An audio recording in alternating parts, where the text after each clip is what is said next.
جالے میں رکھی ہوئی کیروسین آئل یعنی مٹی کے تیل والی لالٹین اور ماچس مخصوص گوشے میں رکھی ہوئی پانی کی بالٹی اٹھا لایا۔ بکریوں والے چھپر میں پہنچ کر لالٹین روشن کی اور چھپر کی چھت میں لٹکا دی۔ اب دلجیت کا چہرہ دکھائی دینے لگا تھا۔ اس کا آدھا چہرہ اور سیاہ داڑھی خون میں تر تھی، جبکہ آدھے چہرے پر پلاہٹ سبت تھی۔ میں نے بالٹی کے پانی سے اس کے منہ پر چھینٹے مارے۔ وہ ٹس سے مس نہیں ہوا۔ میں تادیر یہی کرتا رہا۔ بالآخر اسے ہوش آ گیا اور وہ اپنی اکلوتی آنکھ میں حیرت اور خوف کی پرچھائیاں سمیٹے مجھے دیکھنے لگا۔ میرا چہرہ ٹھاٹے میں چھپا تھا، اگر نہ بھی چھپا ہوتا تب بھی اسے دکھائی نہیں دے سکتا تھا کیونکہ لالٹین میرے عقب میں روشن تھی۔ کون ہو تم؟ اس کی مریل سے آواز سنائی دی۔ تمہاری موت۔ بتاؤ پروین کہاں ہے؟ میں کسی پروین کو نہیں جانتا۔ میڈم نے بالکل درست کہا تھا، وہ ٹیڑھی انگلیوں سے نکلنے والی کھیر تھی۔ میں اپنی انگلیاں ٹیڑھی کر چکا تھا مگر وہ نکلنے کا نام نہیں لے رہی تھی۔ میں نے قصائیوں کے سے انداز میں خنجر والا ہاتھ جھٹکا اور اس کا بایاں کان اڑا دیا۔ وہ بلبلا اٹھا، کان پر ہاتھ رکھ کر جھٹکے لینے لگا۔ ایسے میں اس کے جسم میں نہ جانے کہاں سے اتنی طاقت عود کر آئی کہ اس نے مجھ پر بجلی کی صورت سے حملہ کر دیا۔ اس کا دوہتڑ میرے سینے پر پڑا اور میں پیچھے جا گرا۔ اگر میں نے خنجر کی پن لاک نہ لگائی ہوتی تو خنجر میرے ہاتھ سے یقیناً چھوٹ گیا ہوتا۔ وہ کسی سانڈ کی طرح انٹتا ہوا میری چھاتی پر آن بیٹھا اور اس نے میرے خنجر والے ہاتھ کی کلائی پکڑ لی۔ اس کی گرفت میں بلا کی طاقت تھی۔ مجھے ایک لمحے میں اندازہ ہو گیا کہ میں اپنی تمام تر طاقت برے کار لا کر بھی اس کی گرفت سے اپنی کلائی نہیں چھڑا سکتا تھا۔ میں نے اس کے پہلو میں، چھاتی اور چہرے پر انگنت مکے مارے مگر وہ ٹس سے مس نہ ہوا، بلکہ پوری قوت سے میرے ہاتھ سے خنجر چھیننے کی تگ و دو میں مصروف رہا۔ میری لاپرواہی اور حد سے بڑھی ہوئی خود اعتمادی کی بدولت وہ مجھ پر بھاری پڑ گیا تھا۔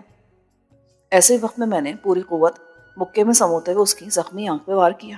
اس کے حلق سے بھیانک چیخ نکلی۔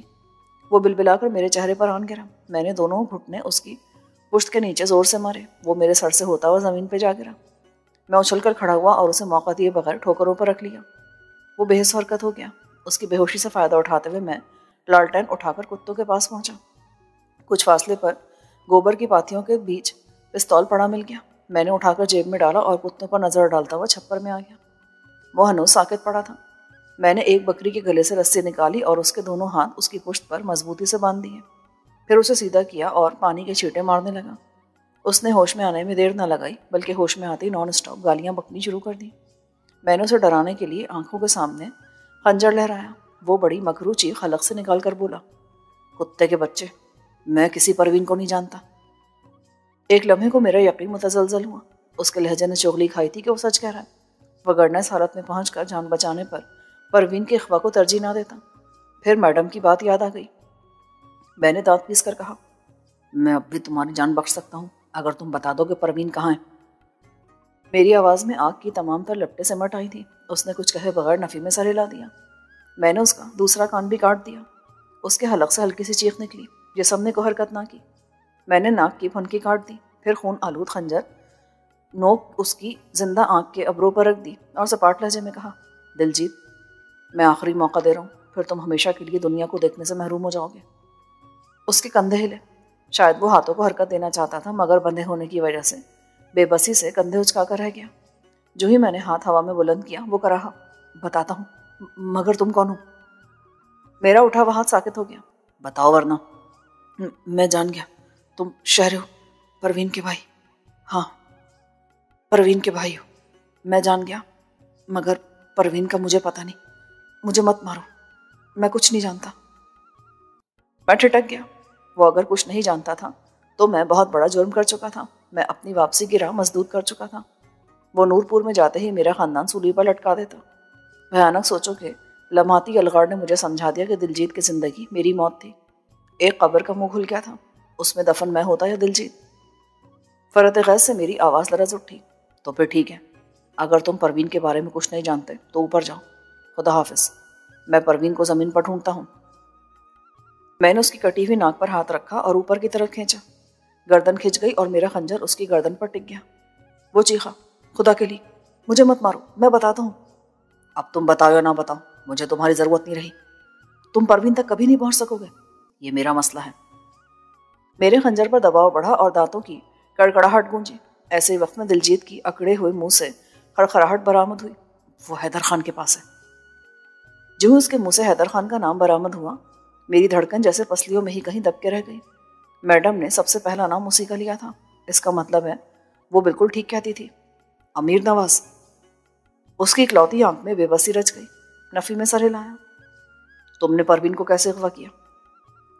اس نے جواب نہیں دیا تو میں نے خنجر پر ہاتھ کا دباؤ بڑھا دیا، مگر اس کی گردن ایک طرف کو ڈھلک گئی۔ وہ بے ہوش ہو چکا تھا۔ میں نے اس کی نبض چیک کی، بہت کمزور تھی۔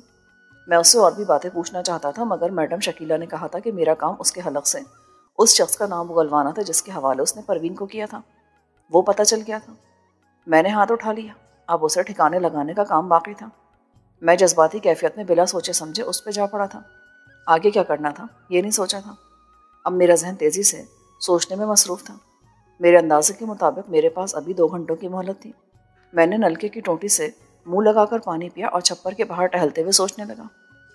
ایک بار تو جی میں آئی کہ دلجیت کو گھسیٹتا وہ بخت خان کے پاس لے جاؤں اور چیخ چیخ کر پورے نورپور کو جگا دوں، سب کو بتا دوں کہ جس شخص کو انہوں نے دیوتا بنا رکھا تھا وہ کتنا ذلیل اور بے غیرت تھا۔ بخت خان کو ساتھ لے کر اسے تھانے دے آتا، دودھ کا دودھ پانی کا پانی ہو جاتا۔ شاید میں ایسا ہی کرتا، مگر ایک زہر خند خیال نے میرے 14 طبق روشن کر دیے۔ اگر یہ سانپ نورپور میں داخل ہوتے اپنی کیچلی میں لوٹ جاتا اور میری باتوں کو جھٹلا دیتا تو میرا کیا بنتا؟ میری بات پر سوائے شاہ جی کے کوئی اعتبار تک نہ کرتا۔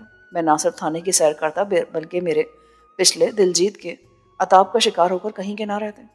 میں پروین کو حاصل کرنے کے بجائے سالوں دور ہو جاتا۔ جب تک میں جیل سے رہائی پا کر آتا وہ مٹی میں مل چکی ہوتی یا اپنی موت آپ مر گئی ہوتی۔ میرے ارد گرد کتے اچھل کود کر رہے تھے۔ اچانک ایک خیال کوندے کی طرح میرے ذہن میں لپکا اور میں اچھل پڑا۔ میرے ڈیرے کے پچھواڑے میں بالن یعنی لکڑیوں کا ایندھن کا بہت بڑا ذخیرہ پڑا تھا۔ 6 ماہ قبل اپنے رقبے کے درختوں کی چنگائی کر کے یہاں لکڑیاں ڈھیر کر دی گئی تھیں۔ ایک محتاط اندازے کے مطابق یہ 3-4 ٹرکوں کا مال تھا۔ میرے لبوں پر ایک شفاف مسکراہٹ تیر گئی۔ میں نے دلجیت کو ٹھکانے لگانے کا محفوظ ترین طریقہ سوچ لیا تھا۔ میں نے بے ہوش دلجیت کو اپنی پوری قوت صرف کر کے کمر پر اٹھایا اور نپے تلے انداز میں چلتا ہوا پچھواڑے پہنچا۔ اسے ڈھیر کے وسط میں پہنچانا بہت مشکل تھا۔ اسے ڈھیر پر ایک طرف ڈال کر میں سوچ میں پڑ گیا، پھر کھینچ کر وہاں تک لے گیا جہاں تک لکڑیوں کے ڈھیر کے اوپر لے جا سکتا تھا۔ اس کے بعد میں نے خنجر سے اس کی شہرک کاٹ دی۔ اس کی گردن سے خون کا فوارہ ابلا اور فضا میں خوفناک خرخراہٹ گونجی۔ میں نے فل فور ڈھیر پر سے چھلانگ لگا دی، ورنہ میرا منہ سر خون سے لتھڑ جاتے۔ وہ 3-4 منٹ تڑپتا رہا، پھر ساکت ہو گیا۔ اس دوران میں نے بہت سی لکڑیاں اس پر ڈال دیں۔ آنے والے 10-15 منٹوں میں نے اس کے مردہ بدن پر کم و بیش 7-8 من بالن ڈال دیا۔ بھانے میں سے کسی اٹھائی، زمین پر جہاں جہاں اس کا خون گرا تھا اٹھایا اور لکڑیوں کے ڈھیر پر ڈال پھینکا۔ اس کی آنکھ کے ڈیلے کو تلاش کیا، وہ وہاں نہیں تھا جہاں میں نے پھینکا تھا۔ ارد گرد دیکھا تو دکھائی نہ دیا۔ اندازہ ہوا کہ اسے کتے نگل گئے ہوں گے۔ سائیں دلجیت کو گھسیٹنے کے نشانات پھاوڑے کی مدد سے منہدم کیے۔ لالٹین اور بھانے میں رکھا ہوا چاچے چراغ کا حقہ اٹھایا اور پچھواڑے آ گیا۔ لکڑیوں کے ڈھیر کے اطراف میں خاصا دور دور تک سوکھے پتوں کا قالین بچھا تھا۔ میں نے دیوار کی جڑ کے ساتھ حقہ اس طرح زمین پر لٹایا کہ اس کی چلم زمین پر گر گئی۔ اس میں بجھے ہوئے کوئلے پتوں کے فرش پر پھیل گئے۔ میں نے لالٹین کی تیل والی نلکی کا سال خوردہ ڈھکن کھولا۔ مٹی کے تیل کی ایک دھار چلم سے نکلے ہوئے کوئلوں سے شروع کی اور دلجیت کے لکڑیوں میں دبے ہوئے جسم تک لے گیا۔ لالٹین کی ٹنکی خالی ہو گئی۔ میں جلدی سے بہانے میں رکھی ہوئی مٹی کے تیل والی چھوٹی کین اٹھا لایا۔ بغیر کوئی وقت ضائع کی بڑی چابک دستی اور مہارت سے لکڑیوں کے ڈھیر پر اس طرح تیل چھڑکا کہ دلجیت کا نام و نشان تک باقی نہ رہے۔ میرا خنجر، لباس اور جوگرز خون سے تر تھے۔ بھانے میں پڑا ہوا اپنا کام کاج والا لباس اور سافٹی چپل پہنی اور خون سے لتھڑی ہوئی تمام اشیاء کو لکڑی کے ڈھیر پر اچھال دیا۔ دیوار کی جڑ میں بیٹھے ہوئے کتے میری حرکات و سکنات کو بڑی توجہ سے دیکھ رہے تھے۔ جب مجھے پوری طرح تسلی ہو گئی کہ میں نے دلجیت کے قتل کا کوئی ثبوت نہیں چھوڑا تو میں نے حقے کی چلم کے پاس دیا سلائی کا ننھا سا شعلہ چھوڑ دیا جو دیکھتے ہی دیکھتے لکڑی کے ڈھیر کی طرف لپکا۔ میں تیل کی کین، لالٹین اور ماچس اٹھائے بھانے میں لوٹ آیا۔ ہر چیز کو اس کی جگہ پر رکھنے سے پیشتر میں نے تنقیدی نظروں سے اطراف کا جائزہ لیا۔ سب کچھ اوکے تھا۔ دل مطمئن ہوا تو میں نے پچھواڑے میں جھانکا۔ آگ بڑی تیزی سے پھیل چکی تھی اور مجھے اندازہ تھا کہ آن کی آن میں شعلے آسمان سے باتیں کرنے لگیں گے۔ ممکن تھا کہ نورپور جاگ جاتا اور ادھر متوجہ ہو جاتا، اس لیے فوراً یہاں سے نکل جانا مناسب جانا۔ ابھی میں گھر جانے والی پگڈنڈی پر پہنچ ہی تھا کہ میرے عقب میں تڑتڑاہٹ کی ڈراؤنی آوازیں گونجنے لگیں۔ میں نے پلٹ کر دیکھا تو عجیب منظر دکھائی دیا۔ آسمان کی طرف لپکتے ہوئے بڑے بڑے شعلوں نے پورے ماحول کو منور کر دیا تھا۔ دل کی دھڑکن کو قدرے تقویت ملی اور میرے قدموں کی حرکت تیز ہو گئی۔ ابھی میں نورپور میں داخل نہیں ہوا تھا کہ گھروں کی بتیاں روشن ہونے لگیں، یعنی لوگ جاگ رہے تھے۔ یہ اچھی بات نہیں تھی۔ میرے قریب پہنچنے سے پہلے ہی گاؤں میں شور و غبار بلند ہو گیا۔ میں نے اندازہ لگایا کہ میں بھاگوں تو بھی لوگوں کے نورپور سے نکلنے سے پیشتر اپنے گھر تک نہیں پہنچ پاؤں گا۔ کچھ سوچ کر میں گھنے درخت پر بندر کی سی پھرتی سے چڑھ کر چھپ گیا۔ عافیت کی ایک ہی صورت بچی تھی کہ جب لوگ دوڑتے ہوئے ڈیرے کی طرف آئیں تو ان میں کسی طرح شامل ہو جاؤں۔ لوگوں نے نورپور سے نکلنے میں میرے اندازے سے کہیں زیادہ دیر لگائی۔ مجھے سائیں کے مزار کی طرف سے آتی ہوئی پہلی ٹولی دکھائی دی۔ تب تک مجھے درختوں کے پتوں میں چھپے ہوئے آدھا گھنٹہ بیت چکا تھا۔ مجھے افسوس ہوا، اگر میں نہ روکتا تو 5-7 منٹ میں اپنے گھر پہنچ سکتا تھا۔ انتظار کے اس طویل وقت میں میری سوچنے سمجھنے کی تمام صلاحیتیں عود کر آئی تھیں اور سینے میں جلتی ہوئی آگ پر اندیشوں اور تفکرات کی اوس پڑنے لگی تھی۔ میں بہت بڑے جرم کا ارتکاب کر چکا تھا۔ اگر کسی صورت دلجیت کے قتل کا انکشاف ہو جائے تو کیا میں بچ جاؤں گا؟ کیا آگ دلجیت کے وجود کے ساتھ ساتھ اس کے نام و مقام کو بھی نگل لے گی؟ جو ہی چاچا چراغ اور اس کے پیچھے 10-12 آدمیوں پر مشتمل ٹولی درخت کے نیچے سے گزری، پیچھے راستہ صاف دکھائی دیا تو میں فوراً درخت سے اتر آیا۔ لمبے لمبے ڈگ بھرتا ہوا اپنے گھر کی آخری کھڑکی والی پگڈنڈی پر چل پڑا۔ سائیں دلجیت کا مزار اور حویلی خاموشی کی دبیز چادر اوڑھے ہوئے تھے۔ کوئی نقل و حرکت دکھائی نہیں دی۔ کچھ عرصہ قبل اپنی آنکھوں سے دیکھ چکا تھا کہ حویلی کے مکین دن چڑھنے سے پیشتر جاگنے کے عادی نہیں تھے۔ آج بھی اسی معمول کے مطابق جاگیں گے اور جب تک دلجیت کی راکھ ہوا میں اڑ چکی ہوگی تب تک اس کی عدم موجودگی کا علم نہیں ہو پائے گا۔ اپنے پچھواڑے کے جوہڑ پر پہنچا تو مسجد کی جانب سے لوگوں کی ملی جلی آوازیں سنائی دیں۔ دوسری ٹولی میرے ڈیرے کی طرف جانے کے لیے تیار تھی۔ مجھے یہ بھروسہ تھا کہ نورپور کے لوگ بالن کو لگی ہوئی آگ بجھانے کی کوشش نہیں کریں گے، بلکہ وہ ارد گرد سے پتے ہٹا کر آگ کو بھانے کی طرف جانے سے روکنے پر اپنی توجہ دیں گے۔ بالن گاؤں والوں کے نزدیک قیمتی نہیں تھا۔ بارہا خشک بالن کی آتشزدگی کے واقعات نورپور میں رونما ہوئے تھے۔ لوگ آگ بجھانے کی بجائے آگ کے پھیلاؤ کو روک کر مطمئن ہو جاتے تھے۔ خاص تکنیک سے کھڑکی کے اندر کنڈی میں پھنسی ہوئی سلاخ نکالتے ہوئے میں دل ہی دل میں دعا کر رہا تھا کہ لوگ بھانے، چھپر اور ڈیرے کے ناہموار صحن میں خوب چلے پھریں تاکہ اگر دلجیت اور میری وہاں موجودگی کا کوئی مظاہر میری نظروں سے چھپا رہ گیا ہو تو وہ بھی روندا جائے۔ گھر والے جاگ چکے تھے۔ مجھے دیکھ کر انہیں حیرت نہیں کیونکہ میرا ان سے پہلے جاگنا، باہر جانا اور کھڑکی کے راستے گھر میں داخل ہونا معمول کی بات تھی۔ شانوں نے مجھے دیکھ کر ارادتاً نظر انداز کر دیا۔ چاچی کا رویہ بھی مختلف نہیں تھا۔ میں ان کے پاس رکے بغیر سیدھا اپنے کمرے میں جانا چاہتا تھا کہ چاچی کی قدرے پریشان آواز سنائی دی۔ شہرے، آگ اپنے ڈیرے پر لگی ہے نا؟ میں نے عقبی چار دیواری کے اوپر دھوئیں کے بڑے مرغولوں اور شعلوں کو دیکھ کر کہا۔ ہاں چاچی۔ نودری جانے لگا تھا کہ چاچے کو افسر علی وغیرہ کے ساتھ جاتا دیکھ کر پلٹ آیا۔ شانوں نے سر جھکا کر ہولے سے کہا، ماں، اسے آگ سے کیا، اس کا تو اندر ہی بجھا ہوا ہے۔ میں نے اس پر ایک شکایتی نگاہ ڈالی۔ خوشمردگی کے عالم میں نے انہیں بتایا کہ میں پروین کی تلاش میں مظفر گڑھ جا رہا ہوں۔ انہوں نے مجھ سے یہ تک پوچھنے کی زحمت نہیں کی کہ مجھے مظفر گڑھ میں پروین کی موجودگی کا شک کیوں گزرا تھا، یا کون سا کلو ہاتھ لگا تھا کہ صبح دم ڈیرے پر بھڑکنے والی آگ پر قابو پائے بنا نورپور سے میں نکلنا چاہ رہا تھا۔ اپنے کمرے میں جا کر میں نے پستول نکالا اور اسے چھت میں موجود ہے خفیہ جگہ پر ٹھکانے لگایا۔ 24 شہتیر کے اوپر کی جانب قدرتی طور پر ایک بڑی سی کھو بنی ہوئی تھی۔ ایک خاص انداز سے ہاتھ ڈال کر وہاں چیز رکھی اور اٹھائی جا سکتی تھی۔ مجھے یقین تھا کہ میرے علاوہ نہ تو کسی کو اس کھو کی موجودگی کا علم ہو سکتا تھا اور نہ ہی کوئی اس میں رکھی ہوئی شے کو نکال سکتا تھا۔ میں نے اپنے ہاتھ اور چہرہ اپنے اتار کر بالن پر پھینکے ہوئے لباس سے پوچھا تھا۔ ہلکے ہلکے طاق باقی تھے جو صبح کے ملگوجے اندھیرے میں زیادہ واضح دکھائی دینے لگے تھے۔ میں تولیہ اٹھا غسل خانے میں گھسا۔ لباس تبدیل کرنے کے بعد ناشتہ کیے بغیر گھر سے نکل کھڑا ہوا۔ میں جلد از جلد ملتان پہنچنا چاہتا تھا تاکہ میڈم کے حکم کی تعمیل کرتے ہوئے اس کو فی الفور اپنی کارگزاری سے مطلع کروں۔ زندگی میں پہلی مرتبہ قتل جیسے بھیانک جرم کا ارتکاب کیا تھا۔ یہ بے چینی اور اضطراب بھی نورپور کی حدود سے جلد از جلد نکل جانے پر مجبور کرا تھا۔ چونکہ کھانا موجود نہیں تھا اسی لیے ویگن عزت خان ڈرائیور شام کو قریشی موڑ لے گیا ہوگا۔ اس کی آمد میں ابھی کافی دیر تھی۔ اتنی صبح سوائے گوالوں کی سائیکلوں کے کوئی سواری دستیاب نہیں ہو سکتی تھی اور میں اسی لالچ میں تیز تیز قدموں سے چلتا ہوا نورپور کی حدود سے نکل آیا۔ کچھ ہی دور گیا تھا کہ انور دودھی کا ریڑا آتا دیکھا۔ اس کے پاس چونکہ زیادہ مقدار میں دودھ اکٹھا ہوتا تھا اس لیے وہ سائیکل کے بجائے اپنے دبلے پتلے گھوڑے والے ریڑے پر نورپور اور نواحی بستیوں میں سے دودھ اکٹھا کیا کرتا تھا۔ میں اچھل کر ریڑے پر چڑھ گیا۔